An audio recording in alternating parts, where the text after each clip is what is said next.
This special hearing of the Tom Lantos Human Rights Commission, Forced Organ Harvesting in China, Examining the Evidence, will come to order.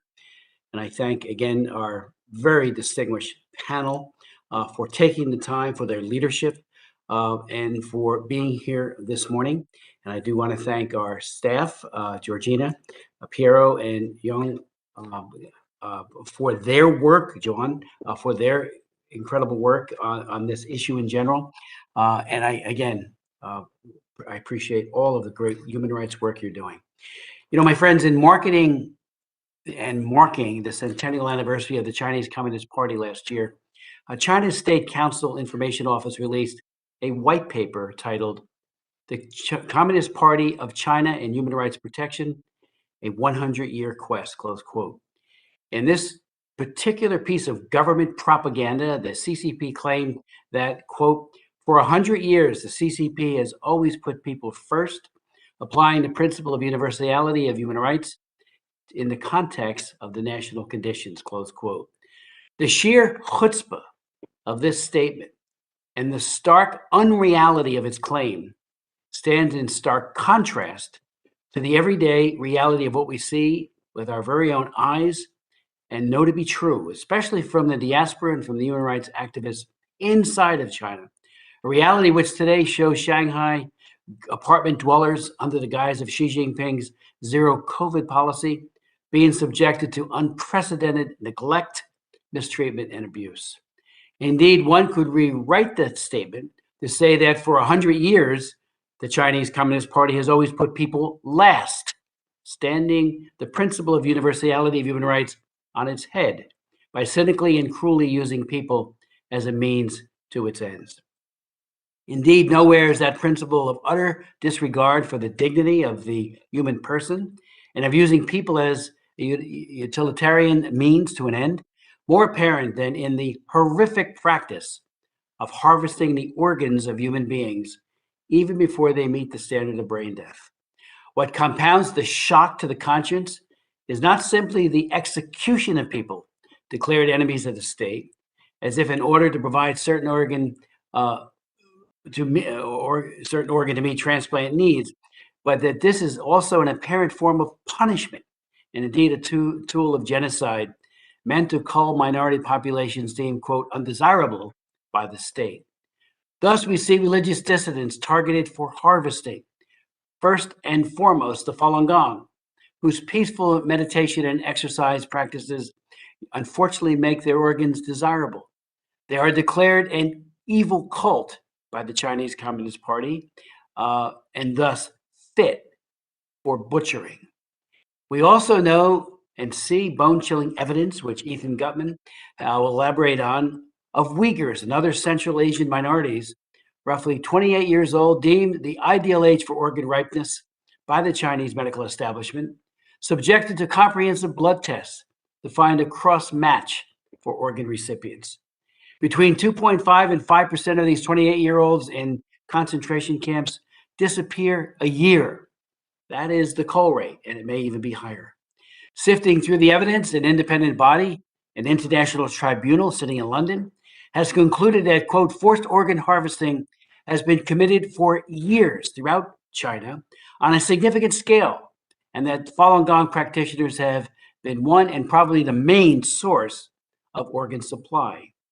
Those culled from more than 1.5 million detainees in Chinese prison camps who are being killed for their organs serve a booming transplant trade that is worth some $1 billion a year. We are fortunate to have as one of our witnesses today, the head of that tribunal, Sir Geoffrey Nice. Regrettably, despite the Chinese Communist Party's claim of initiating reforms to the transplant system and reducing transplant tourism, troubling stories of abuse continue to come to light. There's been no abatement. It's gotten worse. As one of our expert witnesses, Dr. Matthew Robertson of the Australian National University will explain to us today the conclusions of a groundbreaking article he co-authored with Dr. Jacob Lavie. Namely, nearly 3,000 Chinese medical journal articles published between 1980 and 2015, during which time the Chinese government said it would stop procuring organs from executed prisoners tell an entirely different story. That doctors in China performed organ transplants without following the standard procedures for establishing brain death. Their work, recently published in a top peer-reviewed U.S. medical journal, is a testament to Chinese egregious lies and violation of international standards and, indeed, the most fundamental standards of humanity. Though this still shocks me, and it's sad, it doesn't surprise me, nor does it surprise other people who very seriously follow human rights abuse in China. More than 2 decades ago, I actually chaired a human rights hearing in my subcommittee. It was probably the first hearing, I believe it was. We had a Chinese security official who testified that he and other security agents were executing prisoners, and he had photographs and documentation that he brought with him with doctors there and ambulances to harvest their organs. And that was at least one of the beginnings of this horrific practice. More recently in this Congress, I, along with my Democratic colleague Tom Suozzi and Senator Tom Cotton, who has the companion bill in the Senate, we introduced the Stop Forced Organ Harvesting Act to establish measures to combat forced organ harvesting and the international trafficking in persons to remove their organs.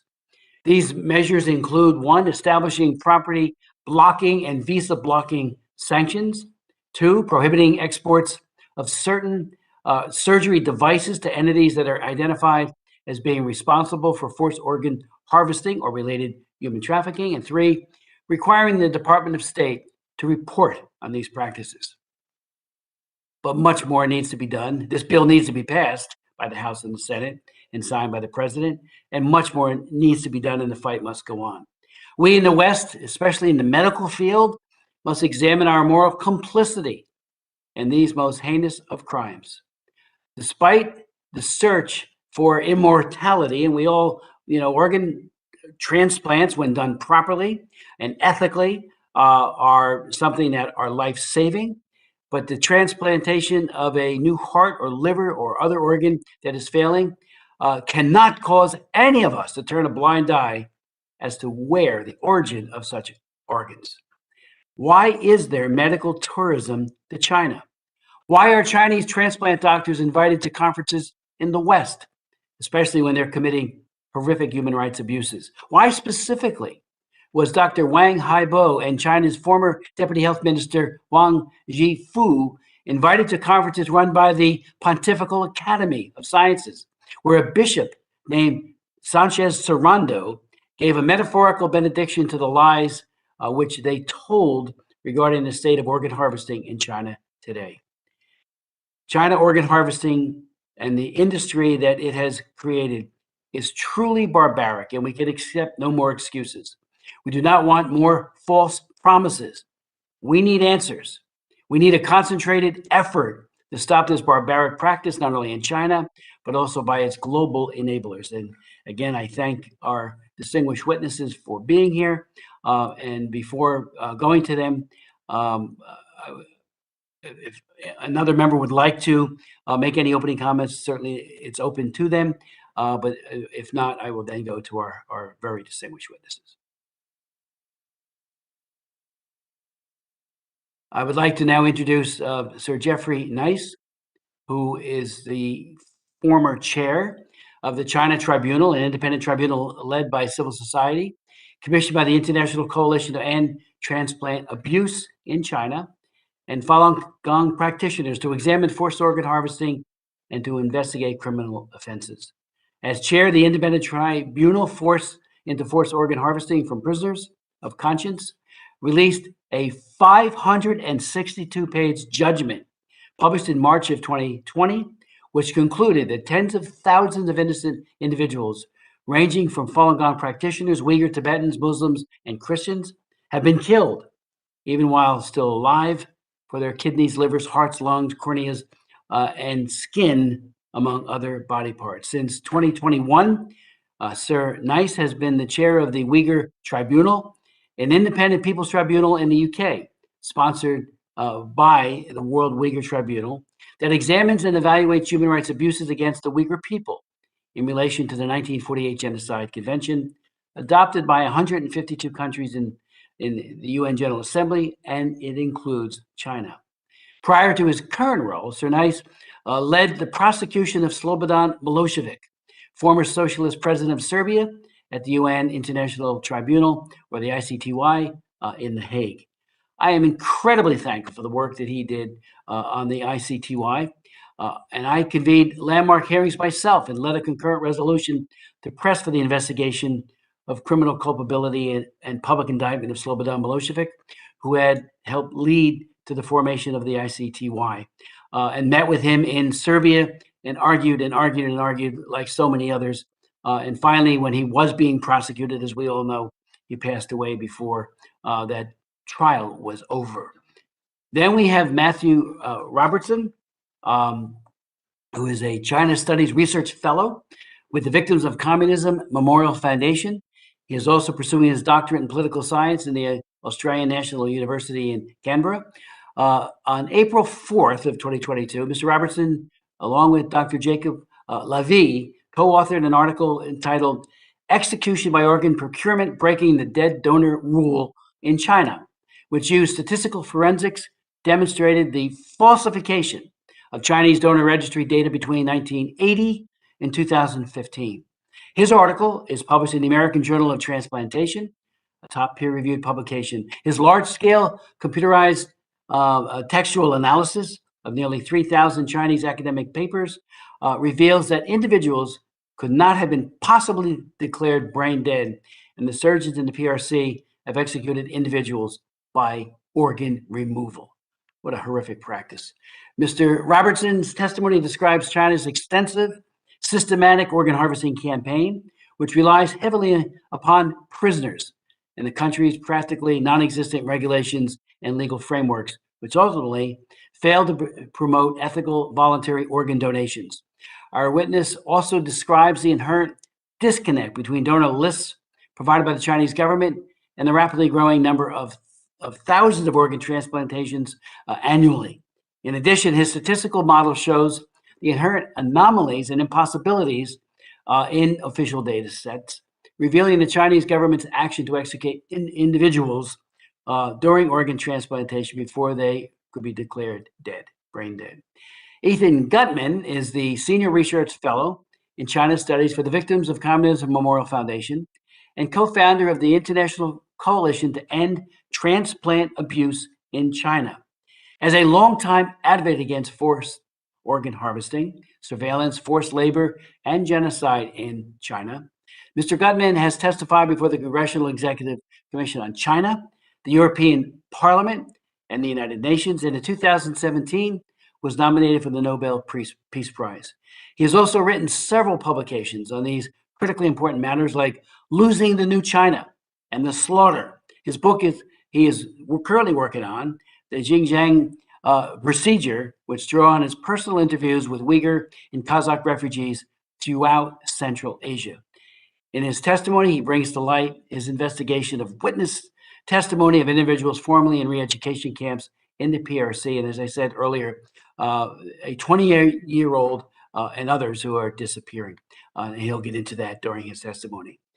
Then we'll hear from Dr. Enver Tohti, who is formerly a former oncology surgeon who was ordered by the Chinese government to carry out the first known case of live organ harvesting in 1994. He had over 13 years of experience in the Railway Central Hospital before he fled the People's Republic of China to the United Kingdom due to political reasons. In addition to having firsthand information of forced organ harvesting, Dr. Tohti discovered the connection between the highly disproportionate malignant tumor rate and the nuclear test site at Lupnor region. So he has been a truth teller for quite a long time.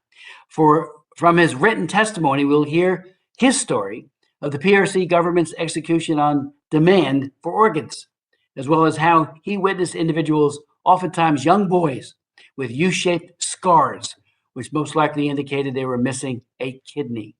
It is truly disturbing and chilling. It is a horror story, reading your firsthand accounts, but we thank you for speaking out and for the pivotal role in the campaign that you are playing in this fight.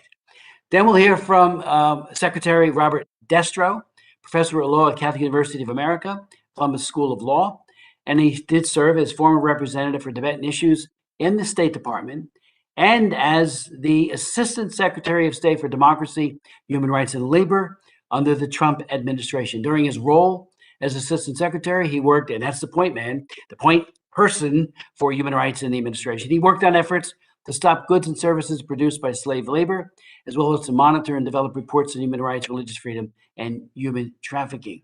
His written testimony asked a critical question: what should the U.S. government officials be doing with credible evidence of government-sponsored organ harvesting?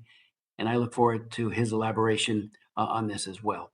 I thank all of our witnesses for being here. I'd like to now yield to Congressman Bilirakis, who has joined us, who has been a true leader on religious freedom around the globe. Mike, Gus, I should say. Mike was his dad. I knew him well too. The floor is yours. Thank you. Thank you, Mr. Chairman. And you've been a great mentor because you came in prior to me on these particular issues, and I appreciate it very, very much. Good morning, and thank you again to our co-chairs, my good friend, of course, Chris Smith, and my good friend, James McGovern. He's a good man for holding this hearing today. China has a long history using a variety of repressive methods as a part of a genocidal campaign to forcibly remove the people and culture of certain religious and ethnic minorities within China. The topic of today's hearing, organ harvesting, has far too long been swept under the rug by the international community. While this heinous practice has been used against a variety of ethnic and religious groups like the Uyghurs, the Tibetans, the Muslims, and Christians, and Falun Gong practitioners in particular have been the target of the CCP.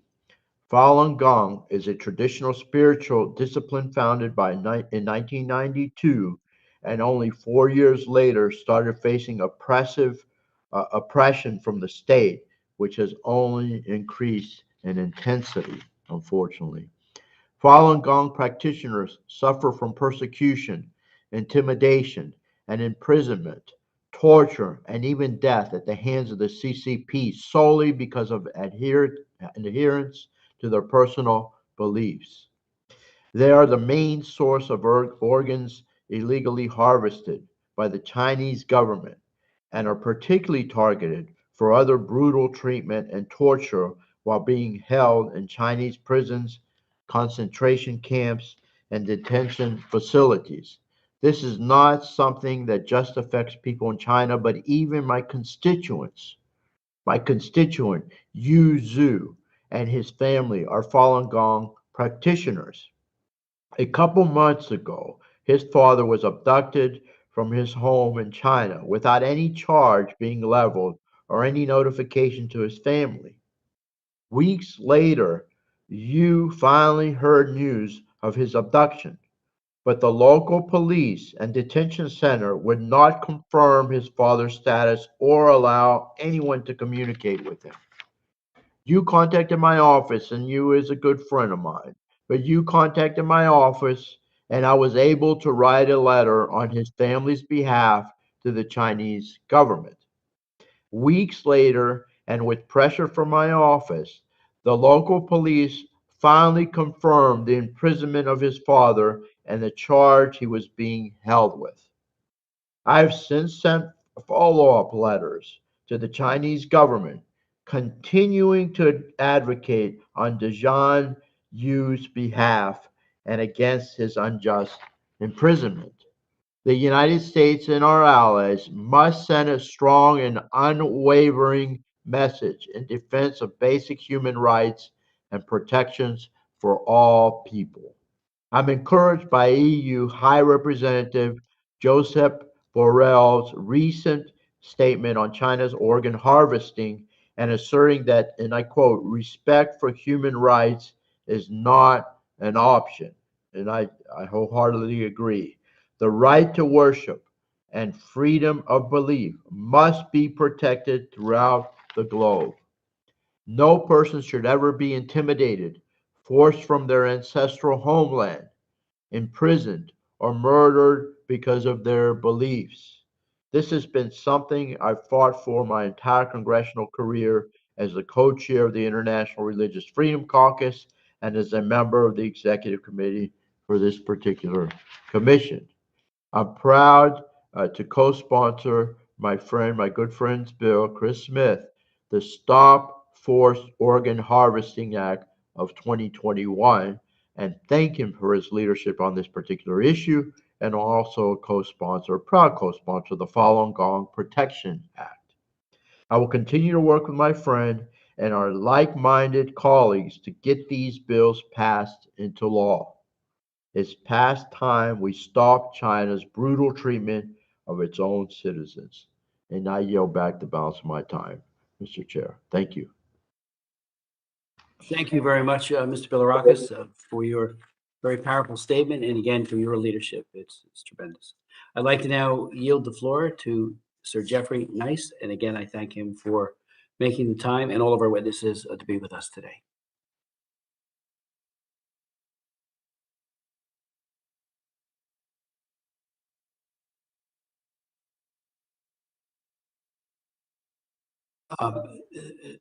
Sir Geoffrey, if you could unmute, I think we can hear you. Great. Thank you, Mr. Smith, There it is. and all your colleagues. I've submitted a short 5-side statement, which I hope is the part of the record, and I don't propose to read it out. There'll be little point. As you will appreciate from that or from other information, both tribunals that I chaired are explicitly, purposefully non-activist, and therefore there will be nothing said by me arguing the conclusions of either tribunal or expressing any views on the fundamental issues that I know are strongly or subject to strong opinions by you and some of your colleagues. It is, I think, more important and I hope more valuable simply for me to explain the process whereby the China tribunal judgment and indeed the Uyghur tribunal judgment were reached.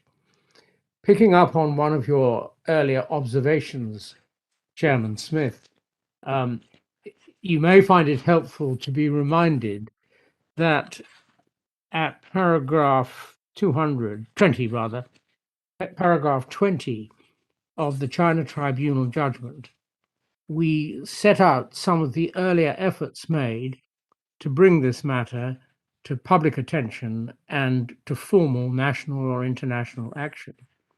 And in the list of those events, the United States comes out really rather well, you may think. Indeed, I suspect, but I might be wrong, that the 20-year-old event you spoke to may just possibly be the Subcommittee on Trade in the House on Ways and Means. Is that the one? It may be, of 2001. There was one even before that. I had Harry Wu come and testify, and he was one who brought the card. It was even before that. But that was a great hearing too. Great. Yeah, I've read the Kerry Wu one, and of course his history in your country was a little mixed overall and in the end, but he provided in answer almost offhand answer, not a hand, casual answer to a question which you can find at the foot of the record of that hearing. He provided an explanation for the process whereby prisoners were taken from detention in order to have their organs extracted. He describes the process, as I recall, of their being, in a sense, bribed by good food to conduct themselves in a certain way that would make the whole process easier for the authorities, and then found themselves shot in the yard of the hospital before being the subject of extraction. So thank you for reminding me of that and that important piece of evidence, although it didn't feature in the judgment. But apart from that, then there's the 2001 subcommittee hearing of the United States. And as I cast my eyes over paragraph 20, there was a 2016 subcommittee. There was a resolution in the same year. There was a 2018 commission. Why do I mention these matters as well as recording that which I know slightly more easily from contact with parliamentarians at home, namely that the matter was raised periodically and indeed probably regularly in both houses of Parliament to no effect in England, because it was the inability of the research that was readily available by one means or another to cut through to government that led eventually to ETAC, the NGO that commissioned me to chair the China Tribunal. It was that inability to cut through, for whatever reason, and we can guess the reason, that led to the need for a People's Tribunal. Before I come to the formation of that tribunal, in order to explain to you, beyond what you already know and possibly to others listening, how the tribunal was formed, it's very important to take a dispassionate look at the evidence that existed between 2000 and when we started work on the China Tribunal. There were three completely different researchers: Mr. Gutmann, from whom you're going to hear, an investigative journalist; David Matas, a human rights lawyer; and the recently departed David Kilgour, Secretary of State for Canada, of extreme eminence, working separately and then together, all reaching the same conclusion, and all notwithstanding efforts of NGOs unable to get through to government. And when I was asked to do something different, namely to write an opinion on the material that would be available to me about the Falun Gong, I asked if the NGO concerned thought a People's Tribunal would be appealing, and I understood the fact that they thought it would be extremely unappealing. Why would they suddenly want somebody else to look at the matter and possibly to reach a different conclusion? But without pressure from me, they came back eventually and said, yes, please, would we set one up? And with Mr. Hamid Sabi, who has great experience in running impartial tribunals of this kind, we established the China Tribunal. And what is, I think, important for everyone to understand is that the tribunal and also the Uyghur Tribunal were always composed of individuals with no interest of any kind, not interested in the Uyghurs, not interested in the Falun Gong, not interested in communism, not interested in China. Their sole interest was in filling a gap in knowledge left as a gap because official national and international bodies that might have acted failed to act.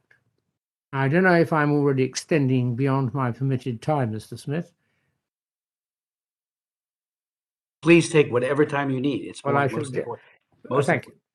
So, the procedure that we adopted in order to provide for others a usable and valuable conclusion was to have tribunal members of the kind I've described, so not interested, not committed, for them to be completely unpaid, and for them to be unable to put money into the project. They were there solely for the purpose of their reasoning powers. For them to be presented with evidence on a fair basis from the mass of evidence gathered, including any evidence that was available favorable to the PRC. To invite the PRC to attend and not to hold against the PRC the many occasions on which they simply failed to respond to invitations, failed to answer questions, or were ad hominem offensive to me or generally offensive to the tribunal.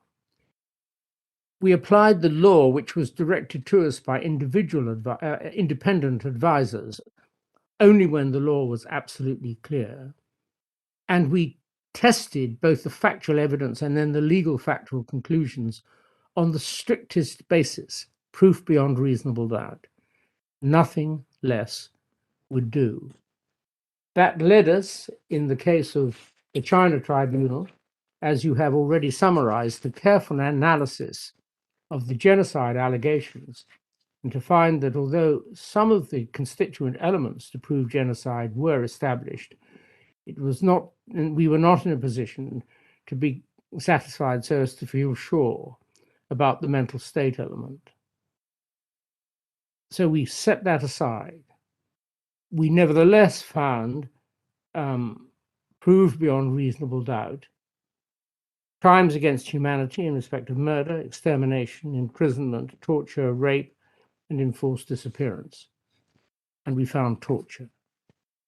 And I'll conclude in this way, because it's very important to recognize we made no recommendations. We did not expect to take over running other people's lives for them. And we did assume that, seized with a reliable judgment, other people would do their duty. And indeed, since then, the position has become clear that people will act on the basis of the judgment of the China Tribunal. We went no further than to say that governments and any who interact in any substantial way with the PRC, including doctors, medical institutions, industry, businesses, etc., educational establishments and art establishments, should recognize, to the extent revealed in the judgment, for interacting with a criminal state. We left matters there for you and others to take your responsibilities forward. Thank you. Thank you, Sir Geoffrey Nice, for that. Again, the leadership and the beyond reasonable doubt standard that you have applied, and you have given us, all of us around the world who care about these victims, such a foundation to act upon. So deeply, deeply grateful. I'd like to now turn and yield to Matthew Robertson for such time as he may consume. Thank you, Mr. Smith. I will present my my statement. Members of Congress, as you'll hear from the other witnesses, gathering reliable data about China's organ transplantation system is extremely difficult. Since 2016, I've collaborated with Dr. Jakob Levy, a cardiac transplant surgeon, professor of surgery at Tel Aviv University, and ethical leader in organ transplants globally, in studying China's transplant system. We've published 2 major scientific papers since then. I'm very pleased to discuss these works, but please let me place them in context. In the developed world, transplant organs come from voluntary donors. Executed prisoners are typically forbidden from donating their organs. The role of governments is to establish the legal and regulatory framework around ethical voluntary donation. China is unique here in several respects. It's the only country that has run what amounts to a state-sanctioned organ trafficking business out of its hospitals, while systematically using prisoners as the almost sole source of organs over many decades. Since 2015, authorities say they've stopped the practice, but there are good reasons to doubt these claims, and I'll discuss that in a moment. Secondly, China had no regulatory framework around organ transplantation at all until 2007. And because China is not a rule of law country, there's no guarantee that any regulations that do exist get enforced anyway. In the year 2000, China's transplant system began to grow extremely rapidly. Thousands of new transplant professionals were trained, scores of new transplant buildings, wings, and wards were opened, and organs became available almost immediately. Waiting times were advertised in weeks and days, suggesting that a pool of blood type donors was available for execution and organ harvesting on demand. So for comparison, waiting times in developed countries are measured in months and years, not days and weeks. Also throughout this period, China had no voluntary organ donation system. Officials claim that organs came from death row prisoners, but there was a major disconnect between this officially claimed source of organs and the reality that you can observe by looking at original documents in Chinese. The precise number of executed prisoners was unknown, but all available data shows that there were far from enough to account for the volume of transplants. A striking example of this can be seen in the year 2007. In that year, reforms to China's judicial system significantly reduced the number of death penalty executions. But in the same year, the largest transplant center in Asia, in Tianjin, was built and began performing probably thousands of transplants annually. And we are able to estimate those numbers based on triangulating a large range of Chinese language original documents. The government has never given a credible explanation as to where the organs came from. And as Geoffrey has discussed, the leading hypothesis is that prisoners of conscience, especially Falun Gong practitioners, were widely used as an organ source. Things changed a little in 2015, where under increasing pressure, Chinese officials claimed that they had stopped using organs from prisoners.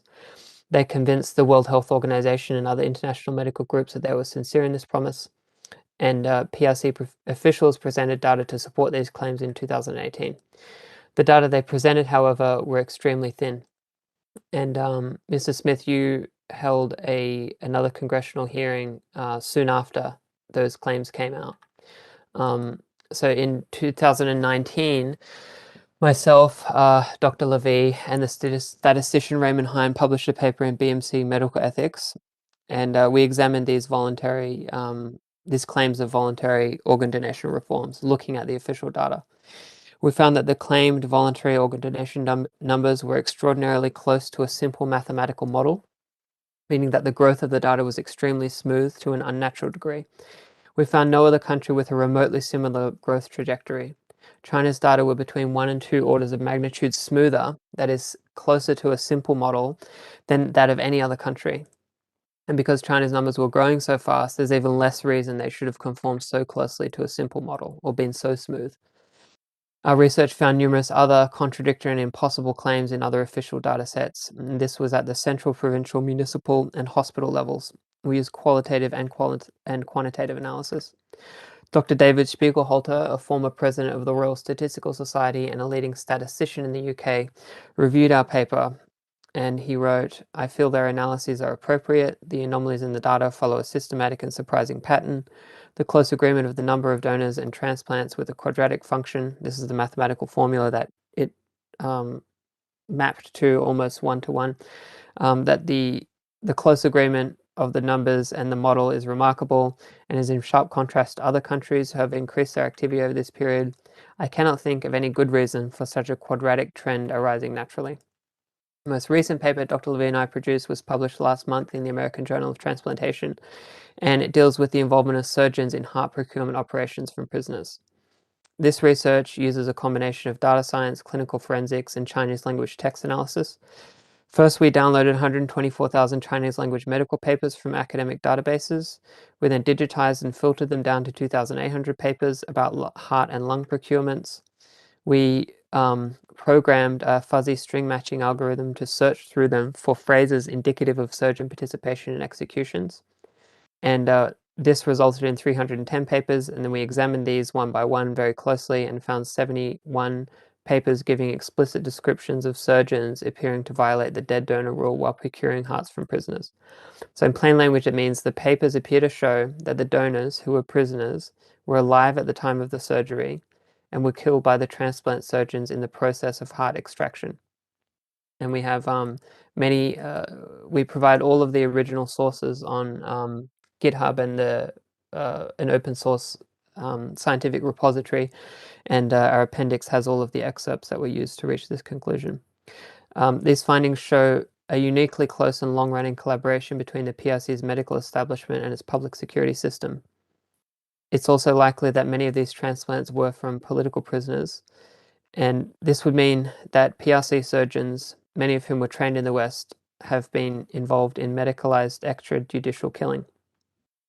Though our last finding in the paper was in 2015, we're not certain that this means China ceased the practice. We think it's at least as, if not more plausible, that journals were simply told to stop publishing the incriminating details. The grassroots open source research collective, the World Organization to Investigate the Persecution of Falun Gong, published a detailed Chinese language report of similar findings in September 2014. So this is just before the disappearance of these incriminating admissions. So we think that the absence of further findings from 2015 could be explained either way. It could be the reforms, or it could be that they simply stopped publishing it. And I think in the end, it depends on what one thinks about China's government and political system as to which explanation one prefers or finds more plausible. The leader of China's transplant sector, Dr. Huang Jiefu, has claimed that the country will be performing 50,000 transplants from voluntary donors by the year 2023. This is an extraordinary claim from a country that had no voluntary transplant system to speak of a few years ago. This would be even more transplants than the United States. Given what we know about the falsification of organ registry data and the involvement of transplant professionals in the execution of prisoners by organ procurement, there are obviously major questions about the real source of all these organs. I think these questions are particularly urgent now given the mass incarceration, systematic blood testing, and biometric surveillance of new political prisoner populations in Xinjiang in recent years, and they are obviously vulnerable to this form of predation. Those are my comments. Thank you. Thank you very much, Mr. Robertson, and for this really very unique, but also very revealing research that you have done.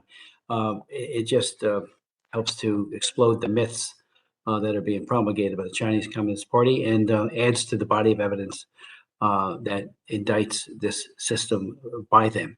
So thank you so very, very much for that. I'd like to now yield the floor to Ethan Gutmann, and such time as he would like to consider. Thank you.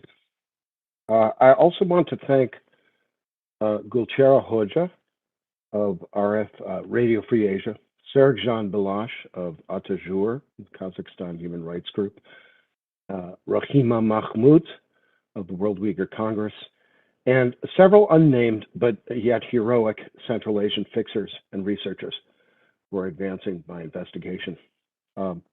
I'll begin with numerical estimates of Uyghurs harvested per year. I'll then move to a specific case study, which I call the Aksu Complex, and I'll close with a few ideas about policy. Over the last 3 years, I've interviewed over 20 Xinjiang camp refugees in Europe, Turkey, Kyrgyzstan, and Kazakhstan. These were wide-ranging interviews, yet my underlying focus, which was not always revealed to them, was on medical exams and disappearances. Now, there are two kinds of people who leave the camps early. The first are young people, about 18 years old. The announcement that they're graduating is often made during lunch. Sometimes light applause is encouraged. A graduation is a euphemism for forced labor, often at a factory out east. The second group's average age is usually 28 or 29. It could be as low as 25, it could be as high as 35, but the lion's share is about 28.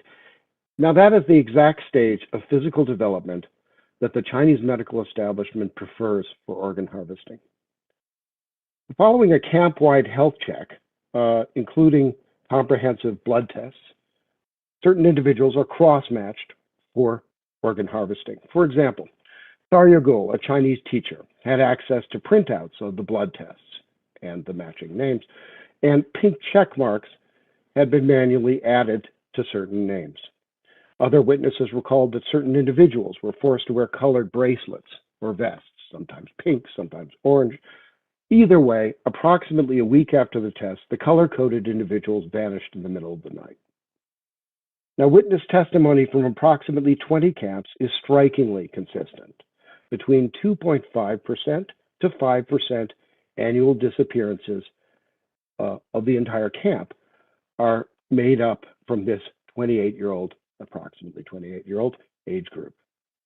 Now, if we assume that at any given time since 2017, there are approximately 1 million Uyghurs, Kazakhs, Kyrgyz, and Hui in the camps, my estimate is that 25,000 to 50,000 camp detainees are being harvested every year. Now, the Kilgore-Mattis-Gutmann report of 2016 estimated China's total transplant volume as 60,000 to 100,000 annually. 28-year-olds from the Xinjiang camps could be theoretically harvested for 2 to 3 organs, translating into a minimum of 50,000 organs or a maximum of 150,000 organs. Now, that's not an exact fit, but it gives you the feeling for this, and it's clearly possible to dial these numbers up or down depending on the transplant industry's demands. Now, what does this look like in practice, the physical plant of this? We don't have a complete picture by any means, but if you can picture the following: a re-education camp for 16,000 people, a hospital, Aksu Infection Hospital, that performs organ transplants, a second camp for 33,000 people built around that same hospital, a large crematorium, and all of these structures are less than 1 kilometer away from each other. Now, a Uyghur male who was in and out of the Aksu prison system explained to me that the Aksu Infection Hospital was originally used for SARS patients. By 2013, it evolved into a treatment center for extreme Muslim dissidents, a re-education hospital is what I'd call it. The associated crematorium has a prominent sign, and according to him, the air smells like burnt bones. Now, another Uyghur male from the Aksu area drove by the crematorium every day, and he adds that the smell was a common complaint among local workers. It's a 20-minute drive from the Aksu Infection Hospital to the Aksu airport and a human organ transplant channel. This is an export-only fast lane to move human organs east. The Chinese call it a green passage. I've identified one probable end user near Shanghai, First Hospital, Zhejiang Province. This hospital is a big brother to Aksu Infection Hospital. It's literally called that. And First Hospital liver transplants increased by 90% in 2017. Kidney transplants increased by over 200%. On March 1st, 2020, First Hospital performed the world's first double lung transplant on a COVID patient. It was a flare in the night sky for foreign organ tourists. Even during the pandemic, it said, China is open for business. Now, I'll conclude with an idea. As a child, I knew that if a citizen of the Soviet Union disagreed with their government, they could be sent to a mental hospital. I also knew that my parents, they were both psychoanalysts, didn't think that was okay. From 1971 on, the World Psychiatric Association, a bit like my parents, routinely denounced their Soviet counterparts over systematic torture of Russian dissidents. Guided tours of Soviet mental hospitals, which were offered up, were dismissed as Potemkin villages. Soviet psychoanalysts were not welcome at Western conferences. They couldn't publish in Western journals. There was no joint development of psychoactive drugs, and there were no academic exchanges of any kind. The Western consensus was that the Soviet psychiatric system represented a dangerous perversion of medicine. Reform was impossible. We couldn't eradicate the Soviet virus, but we could quarantine it. And yet, we actually know more about Chinese transplant hospitals than we ever knew about Soviet mental hospitals. The current problem is the Western medical community's response. Now, I'm not going to get into the whole back and forth on that here, but I will say this, that I suspect that Beijing understood the Western doctors very well. You say that you are here to help.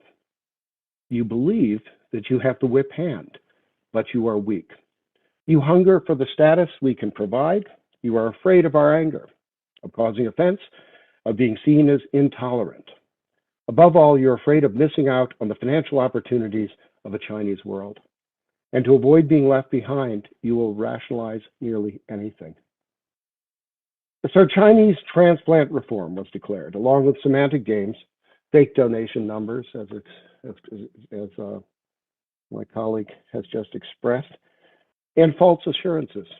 Chinese harvested adapted by becoming more efficient and focused on a single population in a discrete geographic area. This catastrophe was created by Beijing, yet for the last 10 years, it has been continuously enabled by a handful of Western doctors who thought they could ride the Chinese dragon and come back home as if everything was normal. Now, I don't know the policy mechanisms that can reverse that, but the precedent, it seems to me, is clear. We need to abolish all Western contact with the mainland Chinese transplant industry. No Chinese transplant surgeons in our medical journals, our universities, and our conferences, and a freeze on all sales of surgical equipment, pharmaceutical development, and testing in China. That concludes my statement. Thank you again for this opportunity. Thank you so very, very much. You have been a source for us on the Hill for a long, long time, and I thank you, both the House and the Senate, and really around the world. Thank you again for your testimony and for your leadership, and I'll have some questions at the conclusion of all the testimonies. I'd like to now turn to Dr. Tohti and ask him to provide his testimony and take whatever time you believe you need to take to tell your story, which is very, very unique. Thank you very much. Sorry, my commanding of English, so I have to read out my statement. My name's, ladies and gentlemen, my name is Enver Tohti Bugdha, a former surgeon who has extracted organs from an executed prisoner. I was born in the town called Kumul, which is in the eastern part of the East Turkestan, where Chinese referred as Xinjiang. In the summer of 1995, it must be a Wednesday, my two chief surgeons called me into their office, asked me if I would like to do something wild. I agreed with excitement. They told me to go to the theater and ask for the largest mobile operation pack, take my two assistants and request for two nurses, inform anesthesiology department for two anesthetists as backup, then report to them as 9:30 next day morning at our hospital gate together with our ambulance, which is in fact just a van with a bed in it. Next day morning, we have assembled at the gate. Two chief surgeons appeared in a car and told us to follow. The convoy then on its way to the direction of the west. Halfway through our journey, we turned left. I had never been to this part of the world. Our driver said, "This is the way to the Western Mountain execution ground." I felt chilly even in the hot summer. There was a hill, and our two chief surgeons were there. She said, "You wait here. Come around when you hear gunshots." We were scared. Did not dare to ask why. At that moment, I remembered a movie line, "Gunshot is the command." There were gunshots, not machine gun shooting, but many rifles shoot at the same time. Again, gunshot is the command. I urged my team jumped into the one driving towards the entrance to the field. There were many, 10, 20 corpses were more visible to me to the left, on the slope of the hill. Shaved heads with prison uniform. The foreheads were blown up. A police officer shouted at us, saying, "To the right, far right. The last one is yours." Confused, "Why is mine?" Anyway, no time for that. Moved to the location. Our surgeon held me and told me, "Hurry up, extract the liver and the two kidneys." Again, word of my superior is the command. I then turned into a trained robot to carry out its duty. It was a man's body in his 30s, unshaved with long hair and civilian clothes, with a bullet wound to his right chest, had already been put in the van. The nurses have prepared the body. Two chief surgeons standing on my left, observing my movement. I asked anesthesia. She said no need. She said they will do something if it is needed. The man seems already dead anyway, so I started my insertion. The cut designed as upside down letter T shape to expose internal organs as wide as possible. My scalp finds its way cutting his skin. Blood can be seen. It implies that his heart was still pumping blood, and his body was struggling. He was alive. My chief surgeon whispered to me, "Hurry up." His word was the commander, and I felt it was a kind of assurance that I did this by his order. Whole operation took around 30 to 40 minutes. Chief surgeons were happily put those organs into weird-looking box and said that, "Okay, now you take your team back to hospital. Remember, there was nothing happened today."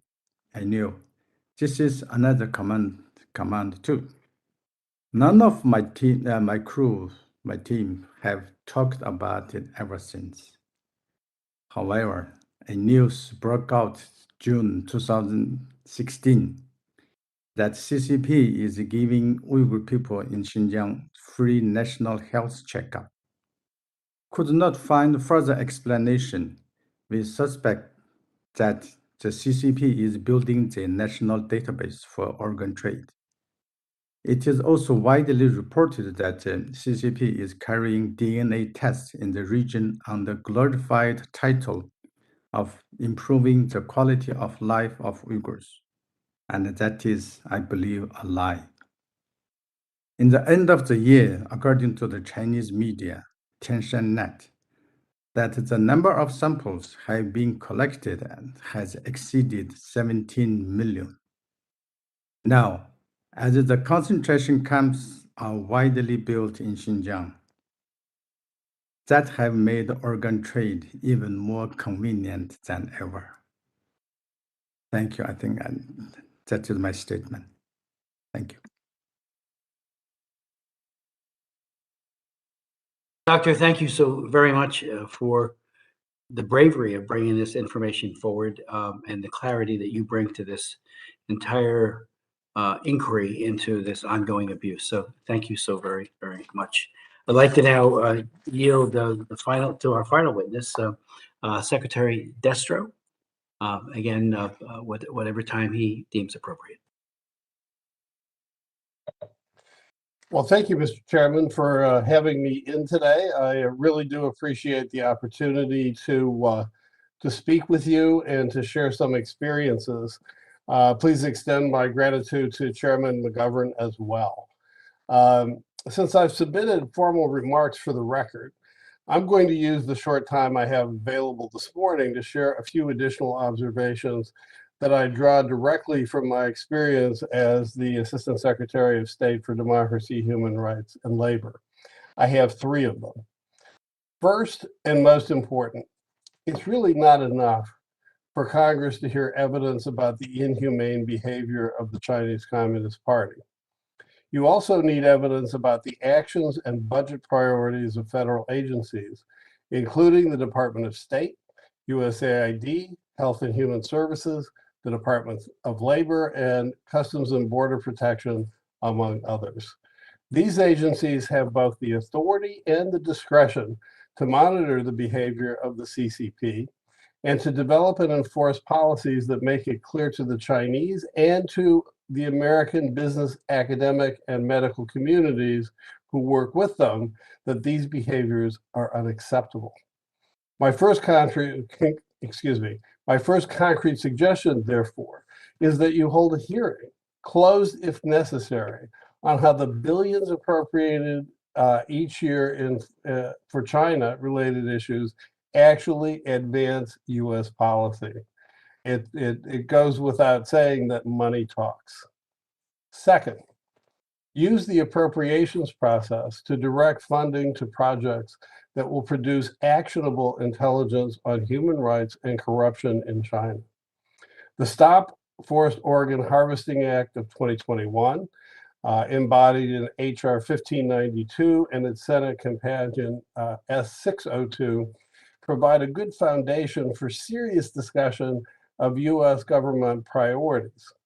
But no such discussion will be complete without the members of this committee having a good, hard look at where we are spending the hard-earned money of American taxpayers on China-related issues.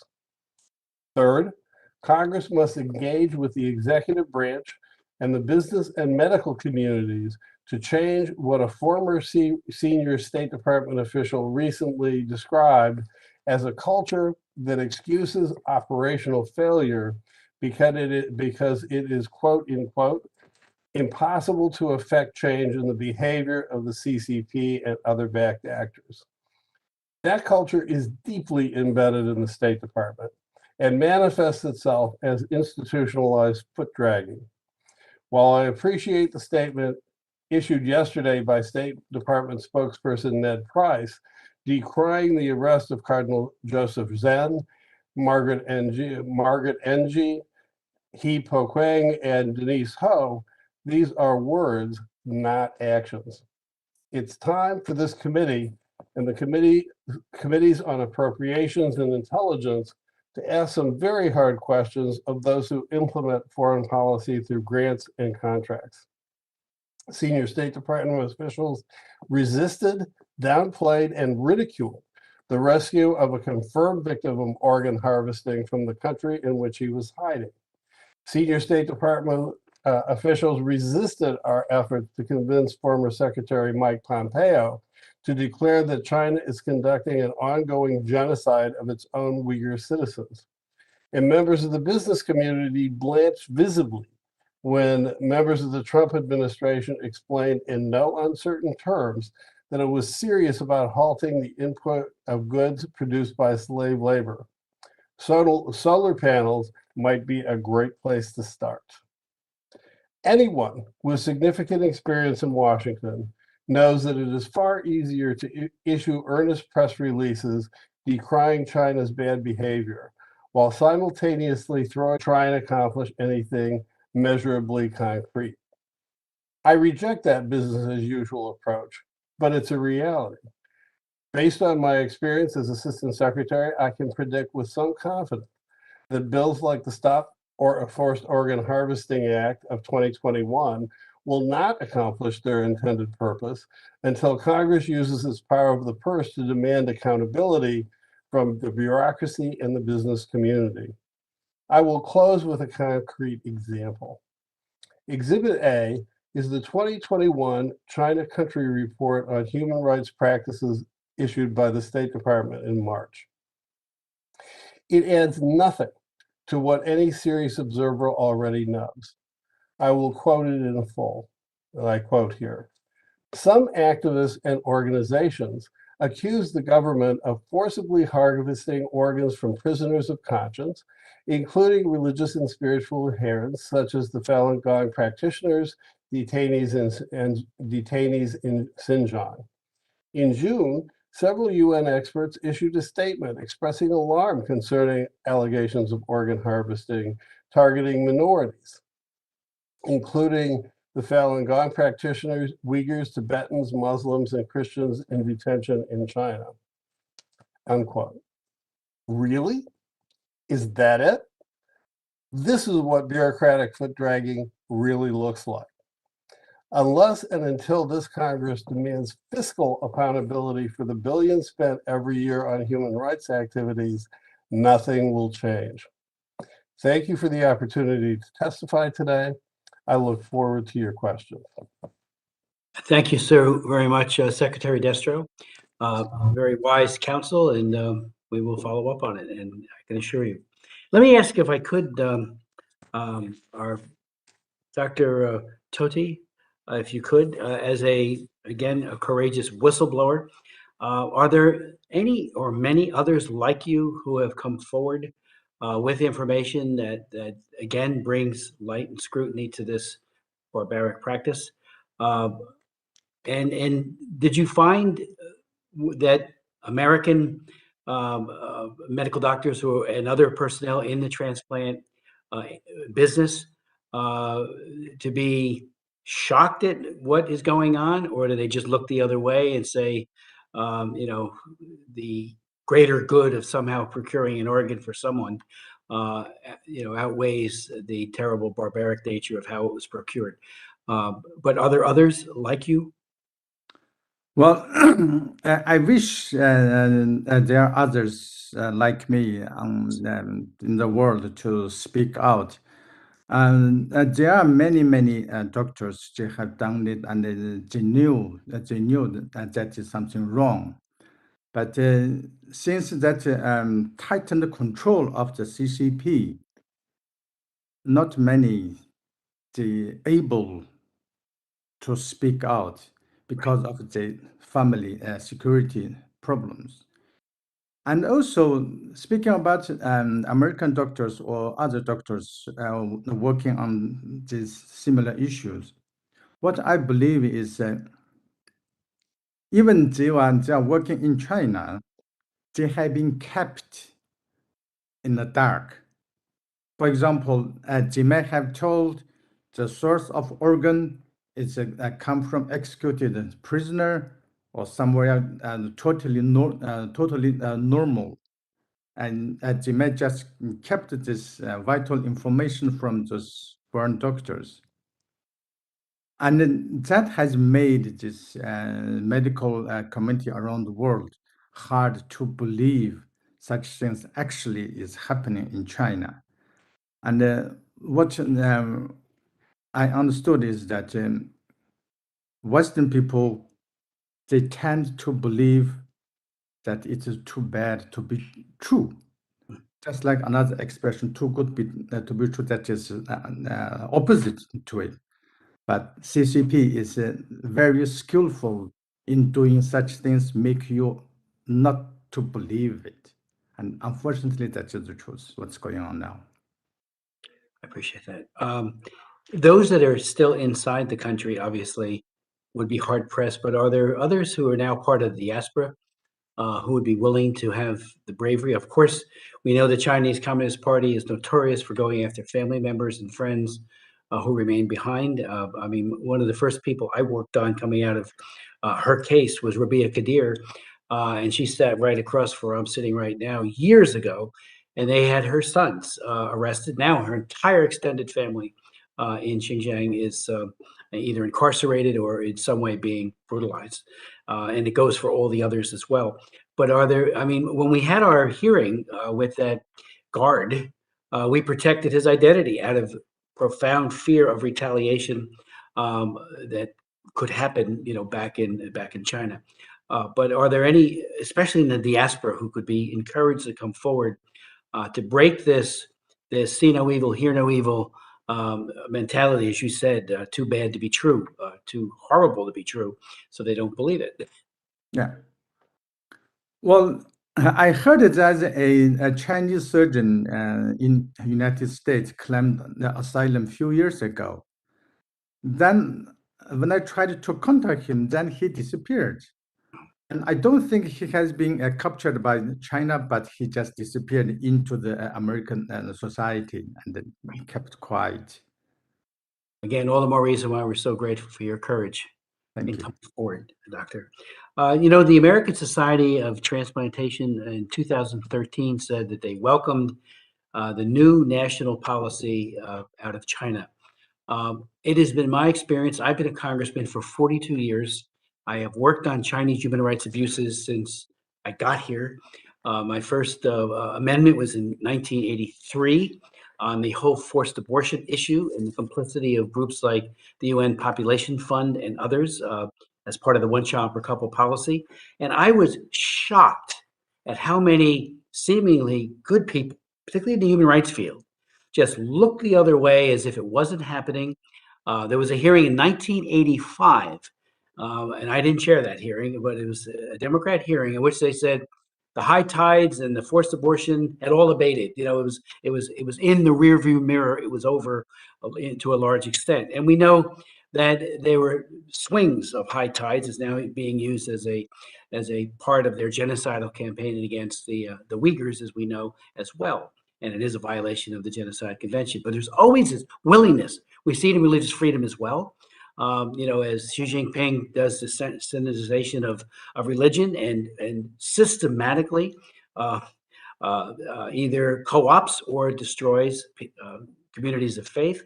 We saw it with Hong Kong. I'm the author of the Hong Kong Human Rights and Democracy Act of 2014. And when I introduced it, it was met with such scorn that Xi Jinping will never violate the basic law or the UK Sino Agreement, which is an international treaty.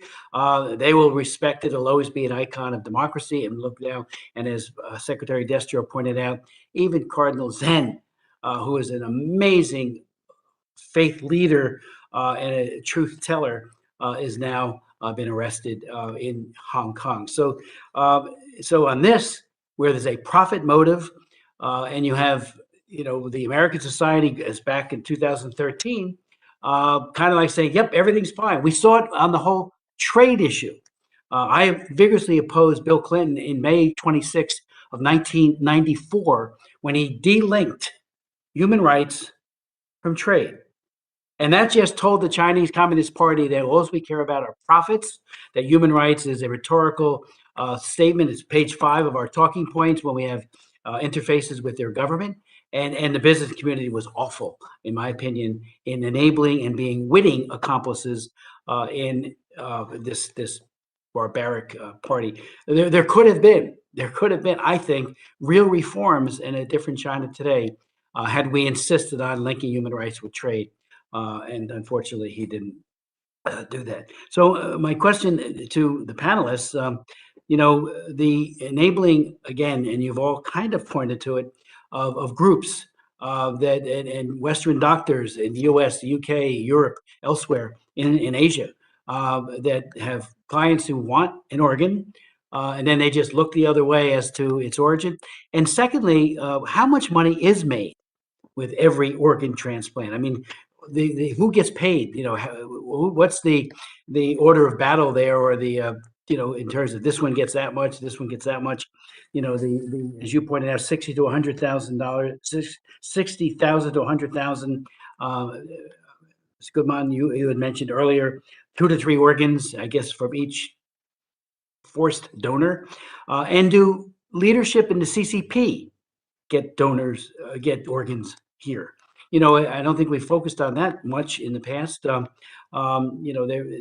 They have breakdowns in their systems, and all of a sudden they need a liver. Do they turn to the Falun Gong practitioners or others in order to get that? So that would be. And let me also ask, if you could, the UN human rights, Sir Geoffrey Nice, I should say. Again, your historic work that you've done. What has the UN Human Rights Council?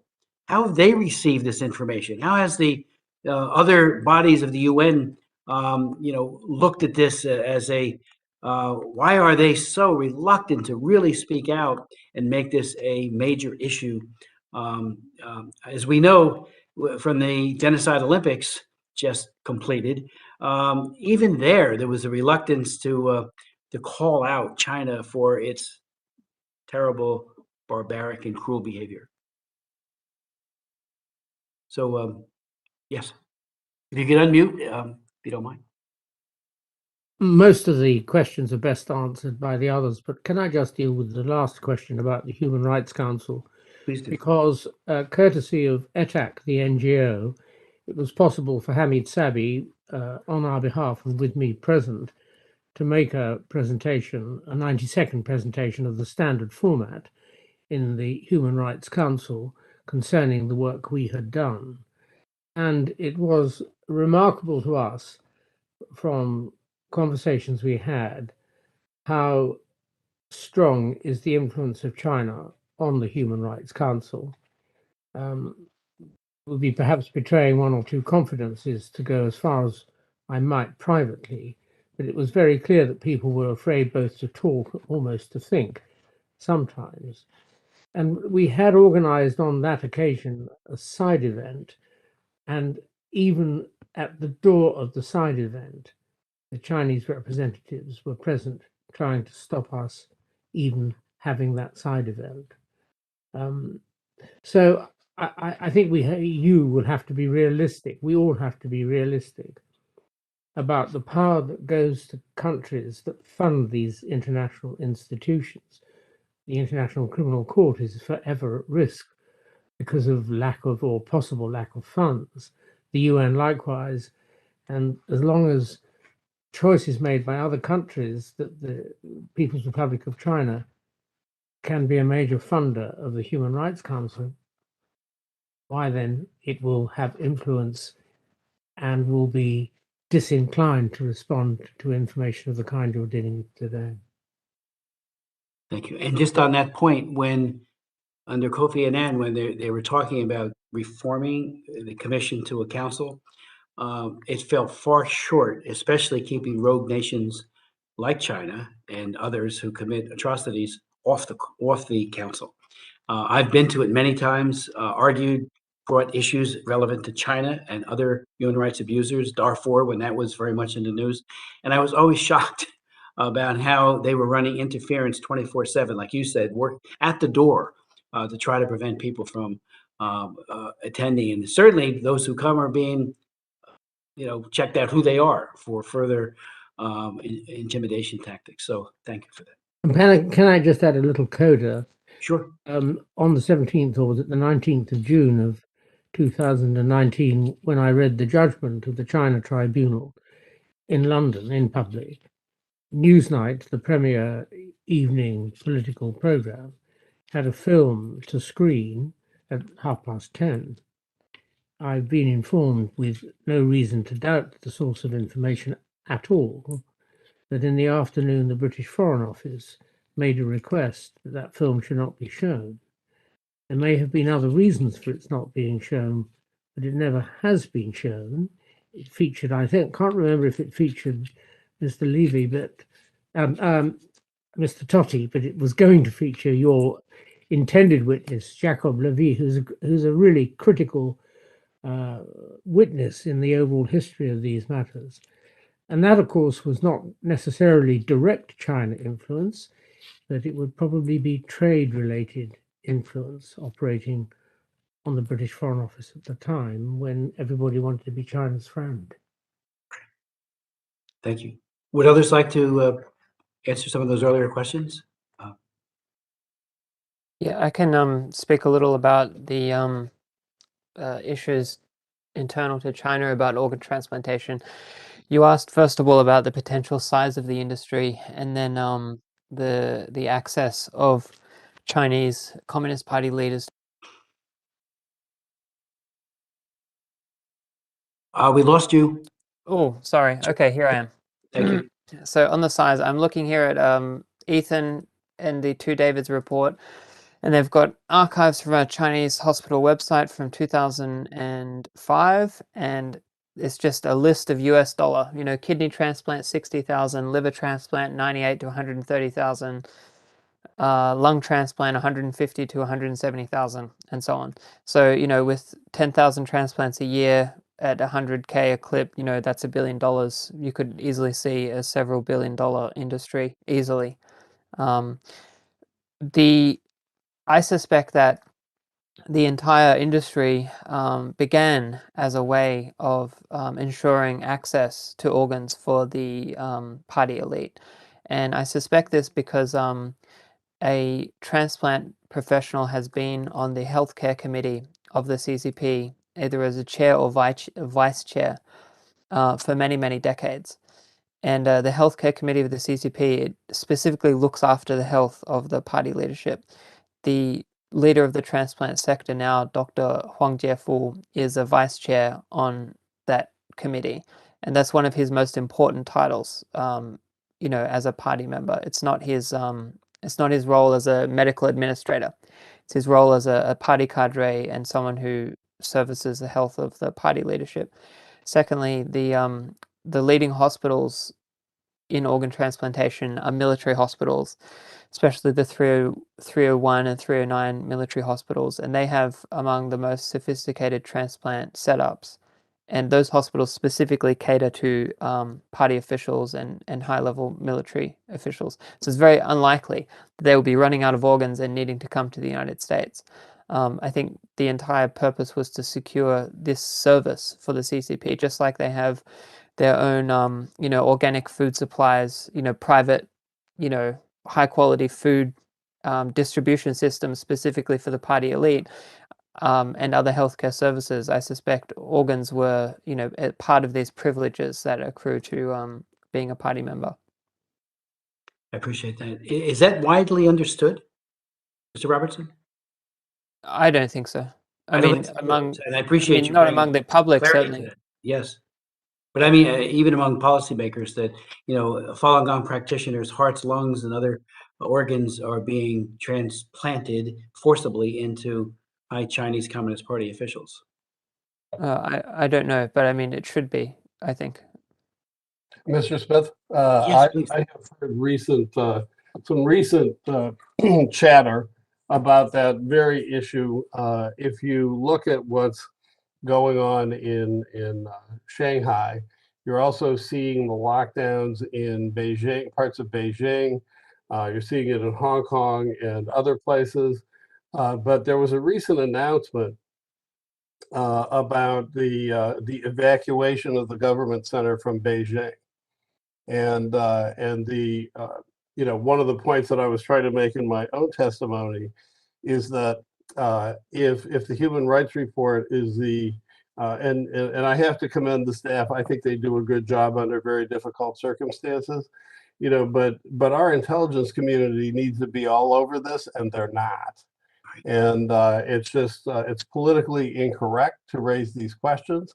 There's way too much money involved in raising these questions, and I have to say that it is there's a lot of money to be made in the organ business. So in any event, I think that this is an avenue well worth pursuing.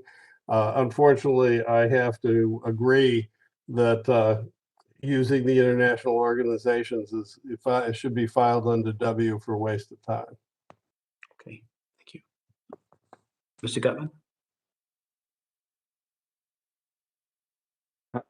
I just wanted to respond to your first question, which I'm going to completely mischaracterize as, why do good doctors go bad in China? Okay, so there's a couple of points that I see in that. I think that's what you were getting at a little bit.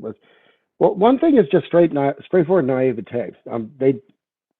For some reason, Western doctors don't do what business people do, which is they hire consultants. They hire sort of on-the-ground fixers, expats, or sometimes natives, who will help them negotiate. Okay, no one in business goes into China without that kind of help anymore. That's gone. There's a very brief period where people did do that, but they all lost their shirts. The second thing is the Chinese, I don't think this is necessarily so badly intentioned. Maybe that's the way my testimony sounded, and I don't want to. I would say it's a little more difficult or a little more complex than that. The Chinese do set up a dichotomy, a kind of melodrama of good and evil. And part of this is the pretense that there are two sides in China. One is very good and one is very bad. And there's and Huang Zhifu represents the reformers who are very good, right? And if you can just empower us and don't embarrass us and don't embarrass China, then the good will win, okay? Now that feeds into a lot of fantasies that Westerners have always had, from the Soviet Union to now, about the East. One is the Western rescue fantasy. Okay, we can sort of rescue these people, we can help out this country, and so forth. The other is not the rescue fantasy, but the fantasy of the future. That this is, I've seen the future, and it is China. Okay, so I think all that comes in. And then finally, there's a financial aspect here, and that financial aspect is very, very alluring. And even some of the people who maybe don't even need the money are very attracted to the kind of power that is represented by the money rushing through the system. Now, I can't explain to you what is the financial order of battle here.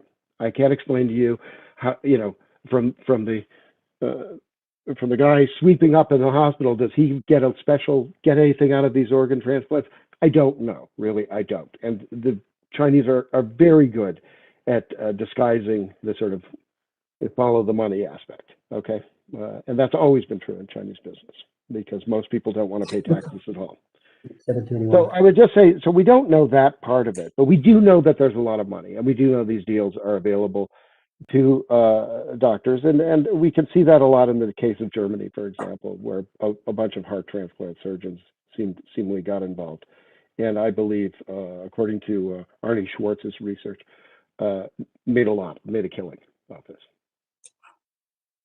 Mr. Gutmann, I want to thank you as well as Gordon Chang, who we've had at previous hearings for raising, the concerns with such accurate data about human rights abuses. So I want to thank you and he for that kind of leadership, because otherwise we get a lot of baloney from people, including in the U.S. government, who just look askance. I mean, this issue has been so trivialized, so ignored for so long, and we've been raising it through hearings, through bills that then don't get marked up because it's not politically correct, and the State Department says we got to look into that further, and they never do. So this idea of denying but also trivializing, if you're the victim and you're having your organs taken out, and whether you're a awake or not, but certainly if you're awake, I can't think of an atrocity. I mean, this is Nazi-like. And, you know, the Chinese properly have criticized some of the terrible things that were done by the Japanese during the occupation during World War II. I read a book about the unit. I believe it was 731. I got to go back in my memory banks to. But when I read that, I was sickened that people could do this to people, prisoners, and a lot of them were prisoners who were either Chinese American or UK or Australian. And so I just raised that, and now they're doing it. They're doing it every day of the week. Let me just ask. There's a lot of collaboration with the United States and government, whether it be NIH, CDC. You know, we know that China has its own CDC, and we work with them on a lot of things, even the whole virus. You know, there's still open questions, which I think have not been answered adequately. A lot of cover up about, you know, the origins of the pandemic, COVID-19. But has the U.S. government, anyone who would like to take this, particularly the NIH and CDC, you know, they're with a lot of these people all the time, you know, collaborating, having meetings with them, and of course the NGOs, the doctor associations. You know, are they naive, or are they just willing to look the other way? But why aren't we speaking out through our healthcare diplomacy, which is a part of NIH, as we all know, and certainly CDC and NIH do work on that as well, about this terrible abuse. Why the silence? Well, Mr. Chairman, this is Bob Destro. I'll take that question in part because that's why I made the point about getting into the guts of the grants and contracts. Now that I've been at the State Department, I had one of the smaller foreign assistance budgets. It was only $1.5 billion, and only in Washington would that be considered a small sum. You know, but the fact is that there is no oversight, zero, of how that money actually gets spent, and the people who get the money, you know, get it, and it's basically cycled through American organizations who, if they ask hard questions, are not going to get the money. And so, I mean, I was told, and this has nothing to do with, well, has to do with East Asia, but I was actually told that I really needed to approve a grant where the grantee actually had done a horrible job, and everybody agreed that they had done so. And I was reminded that it would be very politically unpopular if I canceled the grant. You know, so it is you know, I can't underscore enough how necessary it is to follow the money. That money comes back here, NIH and CDC and Dr. Fauci and Dr. Collins. You know, if you look at the record, what you're going to find is that they bypass the authorizing committees and go directly to appropriations where they get what they want. So that's part of the problem. There was a long time ago, there was a cartoon strip called Pogo, and one of the famous statements is, "We have met the enemy, and he is us." Thank you, Secretary. Can I add something? Yes, please do. Thank you very much. Well, at just one point, the whole world is missing out is that how the CCP treating a normal human being's life. In CCP's eyes, only those CCP's members treated as human being, but all others is their asset of the state or asset of the Communist Party. Therefore, they can do whatever they want. So using human body for medical purpose is not new. For example, this book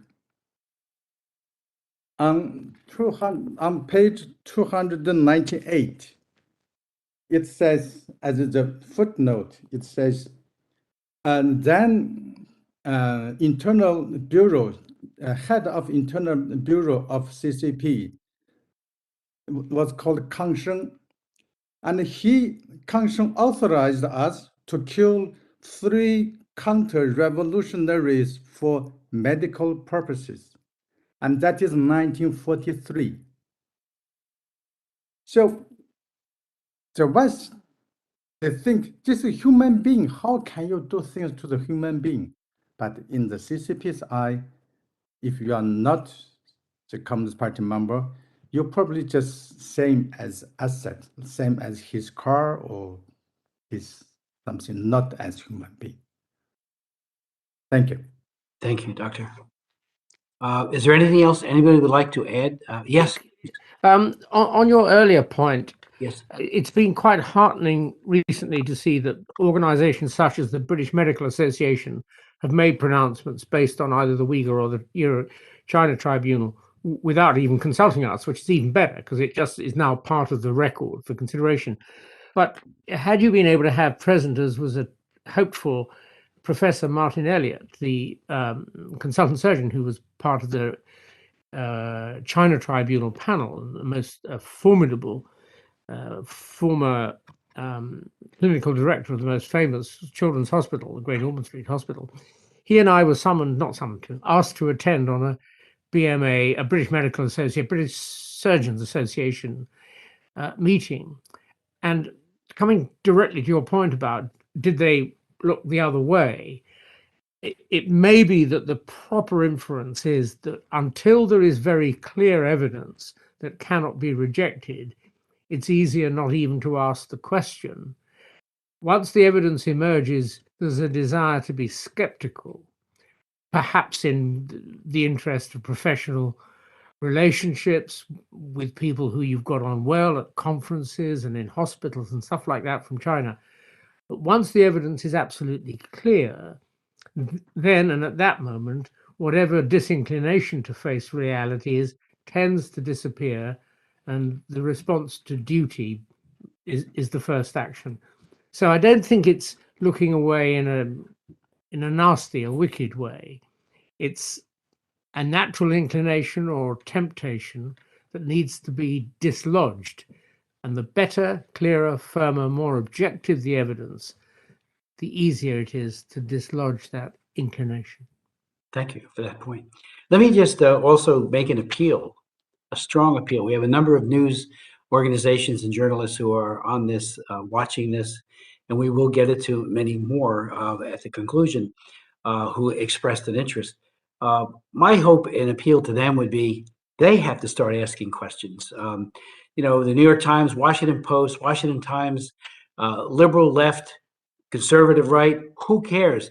Start doing the investigative journalism that adds to the accuracy of the picture. I mean, you're all doing breakthrough work and historical work, but more eyes than ears and incisive commentary by these individuals, investigative journalists, can blow this wide open.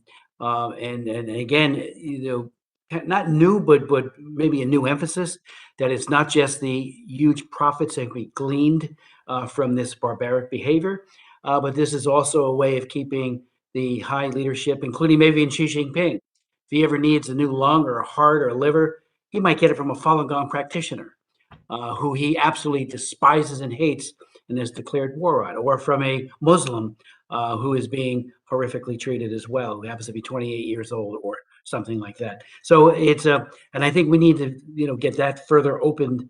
So my appeal to the journalists would be, please ask the hard questions yourselves through your contacts. The U.S. government has to do it. The UK, all the governments, particularly in democracies, need to be asking these questions. But thank you. We do have Congresswoman Jackson Lee from Texas, a distinguished member of our commission, and I yield to her for such time as she may consume. Mr. Chairman, thank you so very much. And this has been a powerful hearing. To my dismay, the very fact that in 2022, we're holding such a hearing, which means that I'll use the terminology, death and destruction continue in what should be a sacred and vital life-saving effort, as so many in the United States continue to wait on transplant list. And we are guided certainly by the pain of their families, but guided by the sheer decency and humanity that we should be guided by. So with that said, let me blatantly ask the question after I've thanked all the witnesses. Is China or is there murder involved still when these practices are engaged? Is there has there been documentation that there have been more than one organ taken, and particularly in the Falun Gong, we know those camps were closed in 2014, but did that happen? And number one, and I'm going to ask a second question, and I may have a follow-up. Sad that the Falun Gong has been the fodder for this, but I'd be eager to see if there are other Chinese as well. But in this effort to re-educate and have voluntary donations and the establishment of a sort of rational ethical organ registry and maybe interaction with medical professionals from around the world, has there been any improvement in how this process is utilized? Maybe the secretary and the doctor and others can follow, but I've never seen China, Chairman Smith, shamed by challenges or charges of human rights abuses. It looks like it rolls off their back, except for the fact they get angry with the accuser and blame them for not recognizing the brilliance of China. I've never seen them come to the table and say, you're right, in any large way. So I'd be interested in whether we've had any impact on our efforts. So the first is just the sheer brutality of it and any records of that where people are simply killed because you've taken so many organs. And then the second question. Thank you very much. I may have a follow-up. Thank you. Secretary, the doctor, any witnesses? And start. Very briefly, the judgment of the tribunal up to 2019 found indeed that crimes against humanity in the form of murder had been committed on a large scale. So the answer to your first question is undoubtedly yes. As to the position since 2019, the tribunal found there was no reason to believe the practice had stopped. However, the tribunal is not a continuing functioning body. It more or less presented a judgment frozen at the time of judgment, so far as evidence is concerned, and Matthew Robertson or Ethan Gutmann will be better able to answer you on the position between 2019 and today. Thank you. Thank you.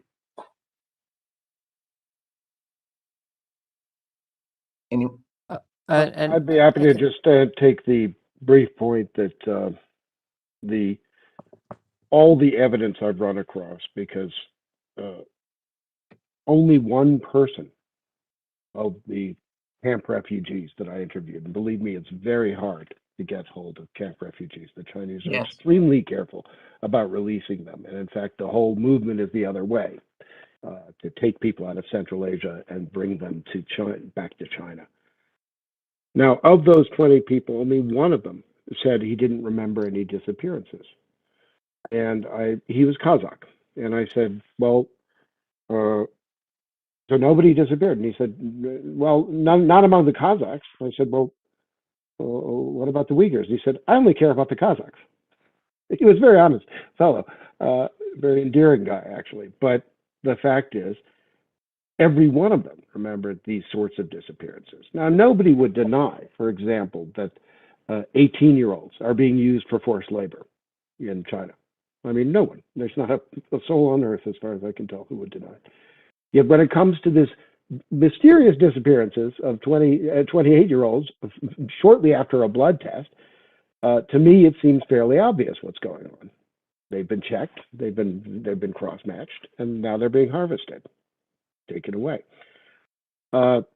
And it's meeting the demands, which gets into the voluntary donation issue. Nobody knows. I don't think Matt knows, but maybe he does. But I don't think anyone knows what the actual voluntary donation numbers in China are. I'll just add one thing. I suspect they're fairly low. And that is not because, there's some Chinese belief in the sanctity of the body. It is because everyone in China knows one thing.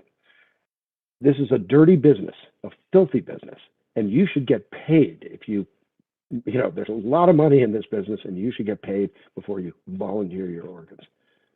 So I think that's a basic in this.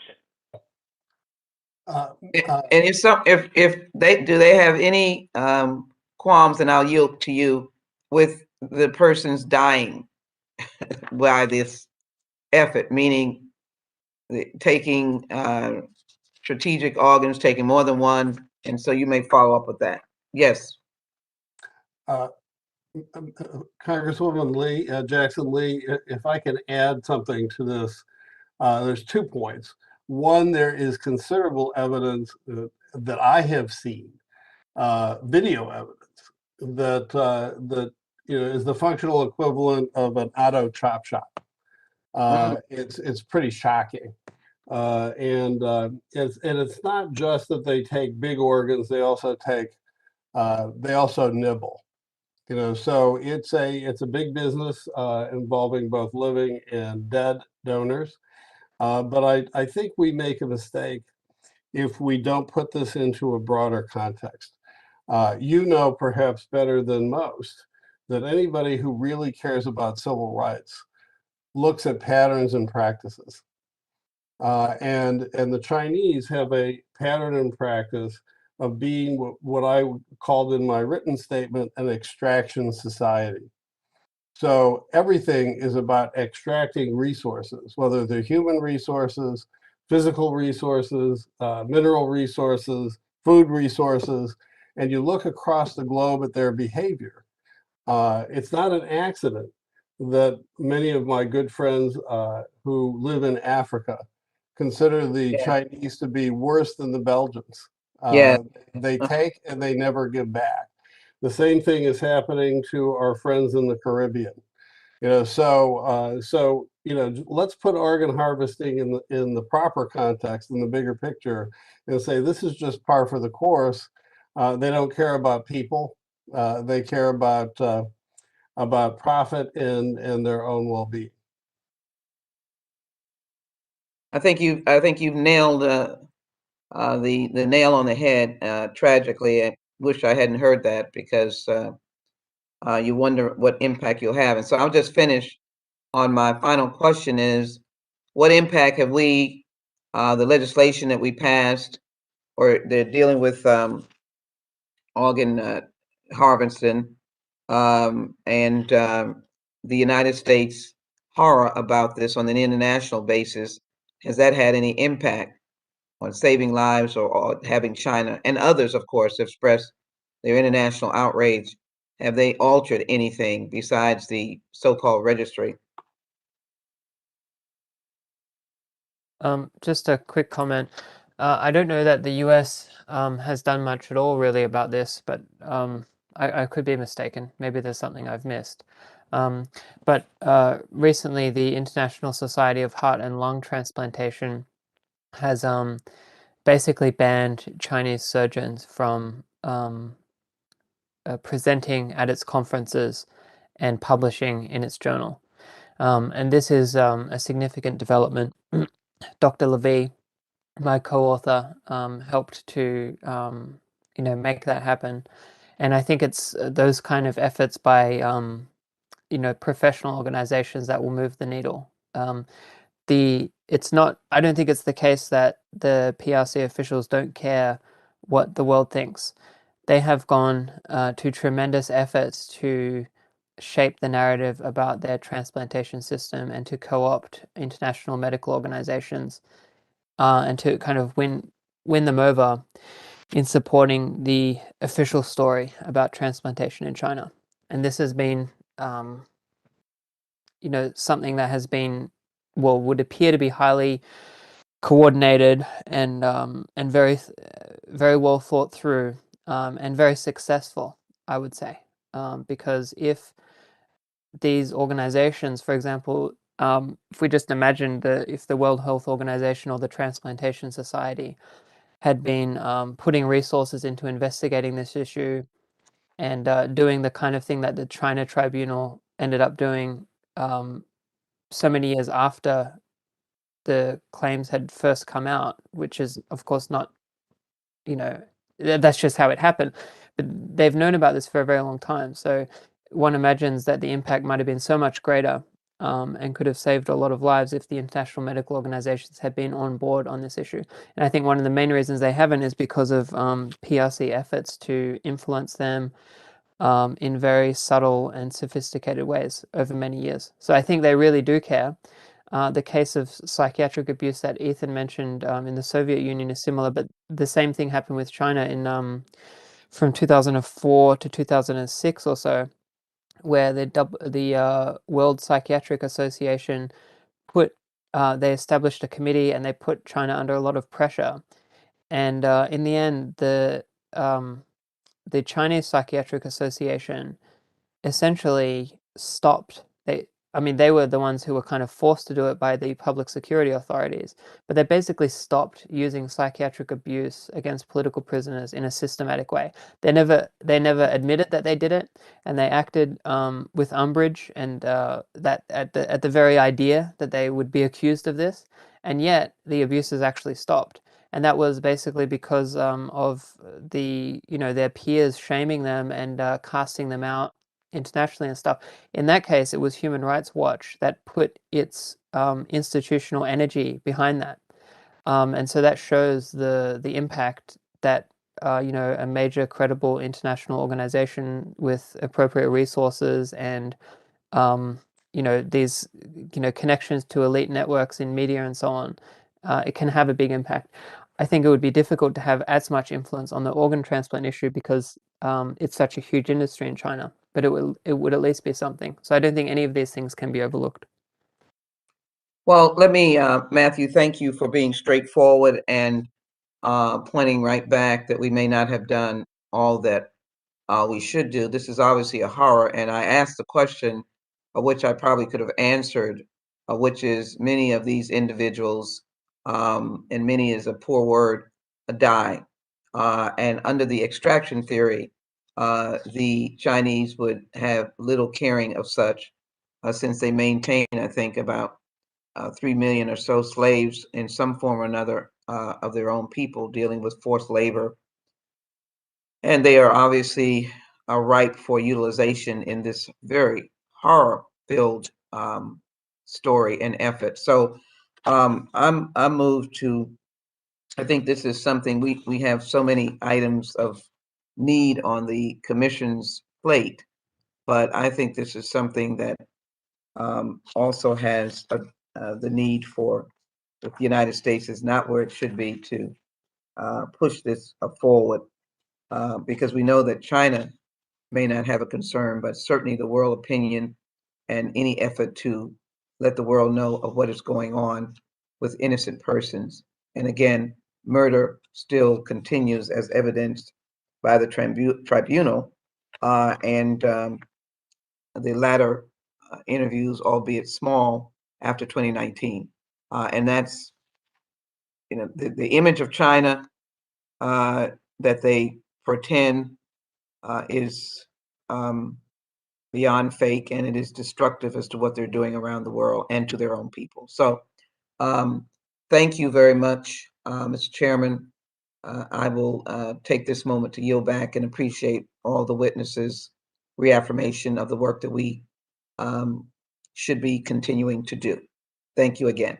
Ms. Jackson Lee, thank you very much for your wonderful questions, but for your deep concern. We are trying, one of the reasons why we put together this hearing is that I've introduced the Stop Forced Organ Harvesting Act, and so far we have been unable to get it marked up and brought to the floor. And that bill, and Tom Swazi is the chief co-sponsor of that legislation, would establish property blocking and visa blocking sanctions, similar to what we did with the Magnitsky Act and the Belarus Democracy Act and other bills. It would prohibit exports of surgery devices to entities that are identified as being responsible for forced organ harvesting or related human trafficking, and requiring some serious reporting on the part of the U.S. Department of State, getting to some of the questions or the concerns raised by the Secretary, Bob Destro. So, please help us with that. I know your commitment. Please help us to get that to the floor. It's like it's ready to go. And I think it would make a huge difference. And, Mr. Robertson, you did point out that the head of the organ transplant Chairman, I sector. will. Thanks. Oh, thank you so much. And I know you will. You're always true to your word.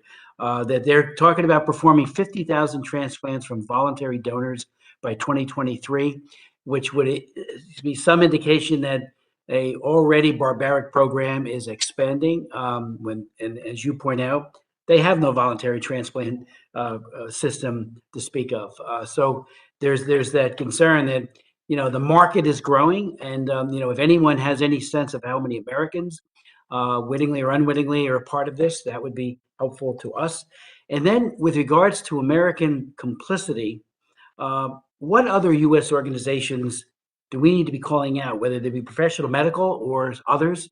We'll invite them to another hearing and hold them to account and ask them the hard questions, in the hopes maybe they come, maybe they don't, but they need to be asked the hard questions.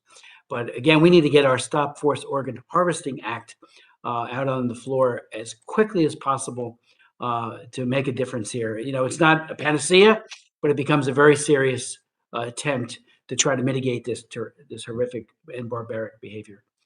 So if there's any other organizations or associations that need to be called out, please convey that to us now or in the written form, so we can again systematically promote an end to this practice.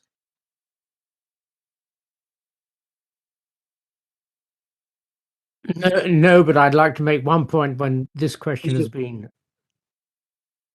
Can I make one point? Please do. Let your question be answered first. If nobody wants to answer that question, there's some point I wanted to make, and it has to do with a reference to Human Rights Watch, and also back to the reference to early practices serving the interests of high-level Communist Party officials. I don't expect people to read the judgment of the China Tribunal in full. That would only take about an hour and a half, I suppose, before you get through to the footnotes.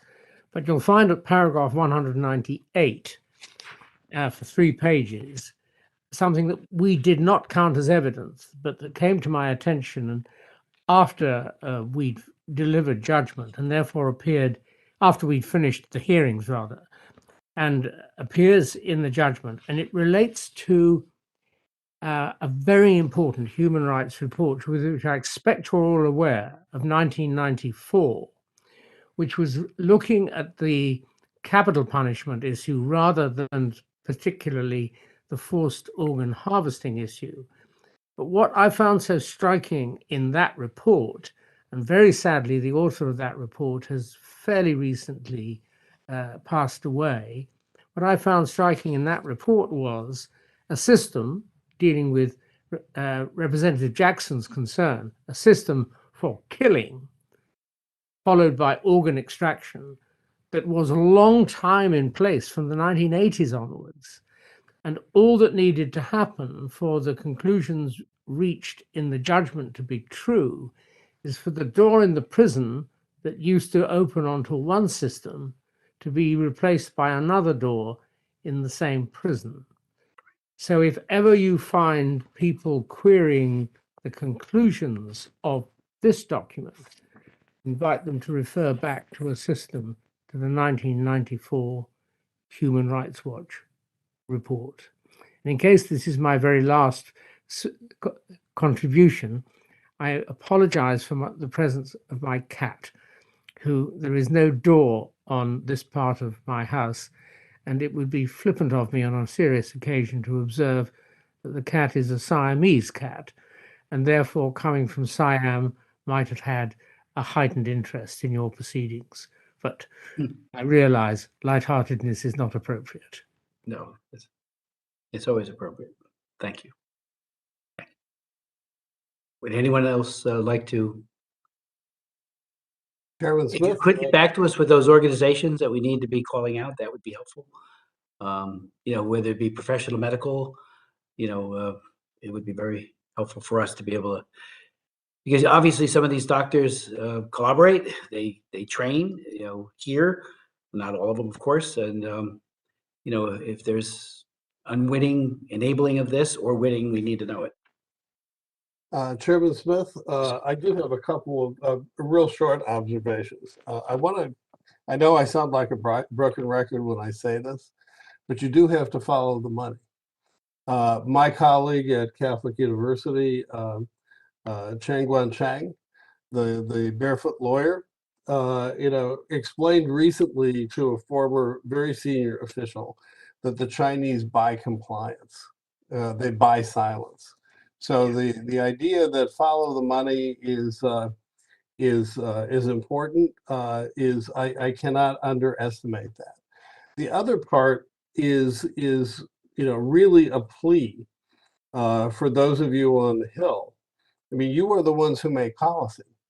And in a bill that virtually nobody at the State Department was either aware of or has ever read, is the Foundations of Evidence-Based Policy Act, which was adopted by Congress, bipartisan, co-sponsored by Senator Patty Murray and former Speaker Paul Ryan, that requires federal agencies to affirmatively demonstrate that their policies actually accomplish something. I'm telling you, if you actually ask somebody, what does a good outcome look like? You're not going to get an answer. I mean, the answer you'll get is, well, that would really upset people. Well, we know that, but either we want a good outcome or we don't want a good outcome.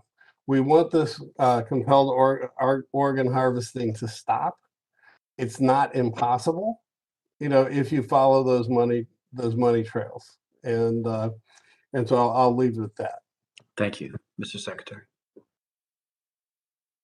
Any final comments or answers to those questions? Well, if not, I again want to thank our amazing panel for your insights. Our hope is that we can get our bill on the floor as quickly as possible, but it's far more than that needs to be done. We need a full court press by the administration, by the Congress, by the Parliament in the UK and everywhere else. So thank you for the amazing work you have all done. It's just it's extraordinary. And for the victims, you are their best friend. The hearing is adjourned. Thank you. Thank